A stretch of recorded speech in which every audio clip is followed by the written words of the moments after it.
Why is understanding poker starting hands crucial for stealing blinds? Have you ever wondered why some players seem to steal blinds effortlessly while others struggle? Understanding poker starting hands is key to mastering this skill. When you aim to steal blinds, you raise before the flop, hoping the players in the small and big blinds will fold. This allows you to collect their forced bets without facing any resistance. Knowing which hands to raise with is essential for balancing risk and reward effectively. Starting hands are the two-hole cards you receive before the flop. Some hands have a higher chance of winning or playing well after the flop, while others are less favorable. When stealing blinds, you can often raise with a wider range of hands, especially from late positions like the button or cutoff. This is because the blinds are forced bets and tend to fold more often. Position plays a significant role in hand selection. The closer you are to the button, the more hands you can consider for stealing. This is due to your positional advantage after the flop. Players in the blinds are more likely to fold when you raise from late positions. However, if you are in an earlier position, you should be more selective and stick to stronger hands to avoid getting re-raised or called. Understanding your opponents is equally important. If the players in the blinds frequently fold to raises, you can successfully steal with weaker hands.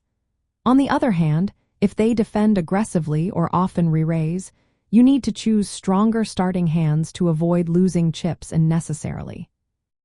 Pot odds and risk management also come into play. Raising with hands that have decent equity and playability after the flop reduces the risk of losing chips if called.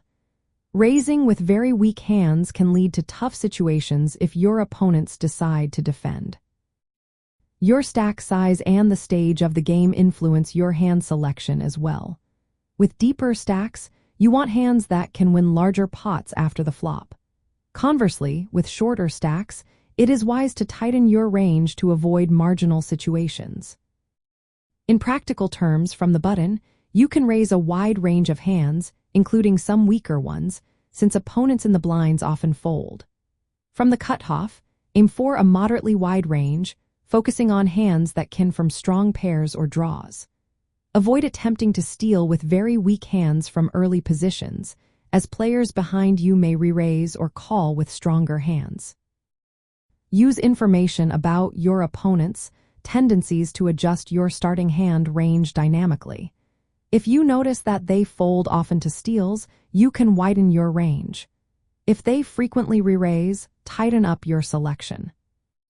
When raising, a standard amount is about 2.5 to 3 times the big blind. This creates pressure and makes it costly for the blinds to call. Understanding which starting hands to use when attempting to steal blinds allows you to apply pressure effectively.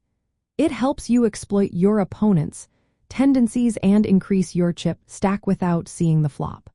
Balancing aggression with sound hand selection is essential to avoid costly mistakes and maximize profits in pre-flop play.